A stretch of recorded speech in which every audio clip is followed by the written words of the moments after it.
Meron tayo dito mga brong gagawin na isang MT-15. So, dito tayo. Yun lang natin. So, kakatapos lang natin mga bro mag-change oil ng ayun, PTM Duke 200. Ano ito kung kano? Kaya nga bro. Ayun tayo. Kaya nga bro. Ito po yung temperature sensor. Pang sniper po yung gagamitin natin. So, bakit ba tayo magpapalit? Ito kasi mga bro, at trabaho nito, ito yung nagbibigay signal sa ECU para umikot yung ating radiator pa. Kaya papalitan natin. So, dito ka para makakita mo. Yan mga bro, bago natin umpisahan yung ating video, yung mga bago pa lang po dito sa ating channel, huwag niyo po kalimutan mag-subscribe and hit the notification bell para po palagi yung updated tuwing mag-upload po tayo ng mga bagong video. Tara!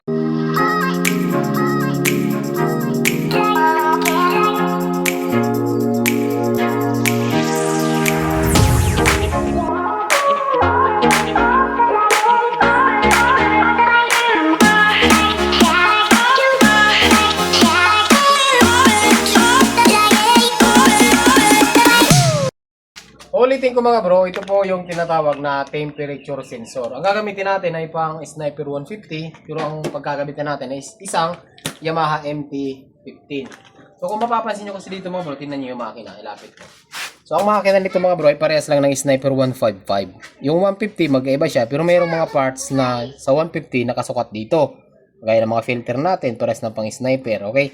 Ito naman yung temperature sensor, ayan o, Sniper 150. Ang trabaho nito mga bro ay ito po yung nagbibigay ng signal sa ECU. Okay, ito yung nagbibigay ng signal sa ECU para yung ECU maglabas siya ng negative papunta dun sa relay. Kasi yung mga radiator natin mga bro, radiator fan, mayroon po yung mga relay. So yun ang function niya. Kaya ang mangyayari dyan mga bro, kapag kasira ito, kahit na mainit na yan, hindi mag-iikot yung radiator fan. Pagka yung mga motor nyo, ganun yung nangyari, diba, mainit na. Ang mangyayari niyan mga bro, madidetect ng ECU yan na overheat na yung makina. Mag-i-indicate yan dito sa panel natin. Magkakaroon yan dyan ng indicator na overheat ka na. Sa ibang mga motor, kusang tumitigil po yan. Yung motor. Nag-overheat po siya. Sa ibang motor naman bumubulwak yung radiator. So, delikado po yun. Kaya napakahalaga ng ganitong pyesa. Kagaya ng motor na ito mga bro. Ang motor na ito ay nag-overheat. So, na-check na natin, na-troubleshoot na natin. Buo naman yung radiator fan, okay, buo naman yung wiring, buo naman yung ECU. Ang problema niya is yung temperature sensor. So, paano ba pagpalit nito mga bro? Napakadali lang ito. Naka dito mga bro. So, ito yung radiator natin, kung nakita nyo, at yung radiator fan. Yung sensor na sinasabi ko, ito po yun. So, medyo ano lang mga bro, kasi maraming mga nakakabit oh. Tapos ito, hindi rin to stock. Yung mga slider protector natin. Pag nag-slide ka, para hindi ma-damage yung tanke, di ba? So dito mga bro, gagamit lang po kayo ng 17mm. Okay. Ang problema nga, dahil may nakaharang, ayun o, may nakaharang, so gamit tayo ng extension mga bro. Okay, so gamit po tayo ng extension. Saan ba yan? Dito na lang. Pwede natin na. Ayun, pasok. Okay.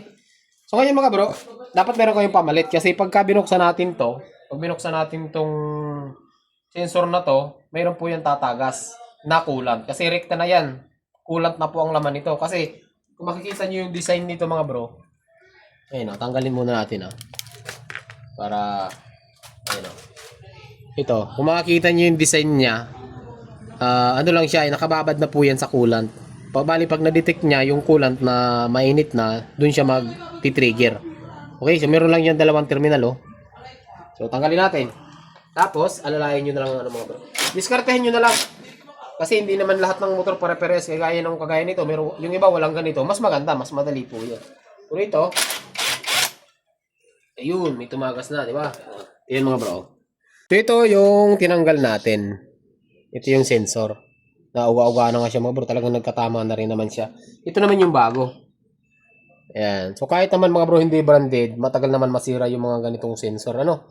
Ayan o. Tapos, pagka kinabit nyo yan mga bro, huwag nyo kakalimutan, meron tayong washer na bronze o parang tanso. So napakahalaga ito mga bro kasi pag nakalimutan nyo, possible na tumagas po yan. Yan, kung magkabaliktada naman to, okay lang din naman, wala namang problema. Yan, lagay natin. Okay. Or pwedeng pa ganito. Okay lang naman ito mga bro, magkabaliktad, wala namang problema. Yan natin ha, one hand kasi ito mga bro. Yan. Okay. Tapos, ayun lang.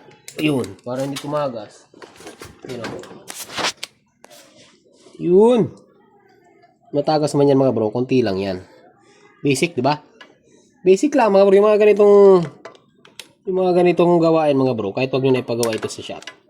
Kayang-kaya nyo na to. Basta meron lang kayong tools. Ayun o. Yan. Tapos, yung pagigpit, wag nyo na lang higpitan ng sagad. Yan, okay na yan mga bro. Tapos, pagkatapos nyan, wag nyo kalimutan to. Yung ating, pagka ito pala mga bro hindi nakakonek, meron po yung check engine. So, nailaw yung check engine natin. Kailangan talaga nakakonek to. So, pag-connect naman, madali lang mga bro. May guide naman to. Pakita mo bro. Yan, may guide naman yan eh. Parang ganito. Oh, hindi siya papasok na baliktad. For example, ganito nyo napasok, hindi yan papasok. Kasi meron siyang guide. Pag nakagano naman siya, hindi nyo siya mahuhugot. Kailangan nyo i-press to. Pindutin nyo to, sabay hugot. Easy money. Easy. Tapos, salpak natin. Yan, tapos na mga bro. Ano lang, kadali. So, napakadali lang mga bro. Ngayon, ganito pala. Sa mga nagtatanong sa akin kung paano mag-check, napakadali lang. Kunin nyo yung socket. Tanggalin ko ulit muna. Ito ay yung troubleshooting mga bro, kung paano malalaman kung sira to. Kasi hindi natin natitester to. Kasi ito, hindi natin natitester, ulitin ko. Ang kailangan natin ma-check dito is yung kung nagtitrigger pa ba yan kapag mainit na. Ang gawin nyo ganito. Saksak nyo yan. Paandarin nyo yung motor.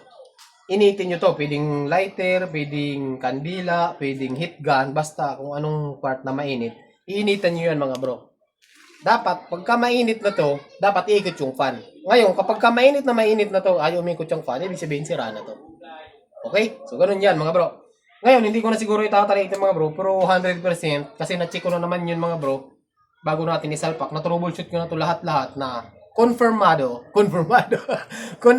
bro, na ito talaga yung sira, yung ating temperature. So, ibalik na natin. Apaka-basic lang nito mga bro na mga ganito. Kailangan lang nito, may oras kayo sa pag-troubleshoot. Okay.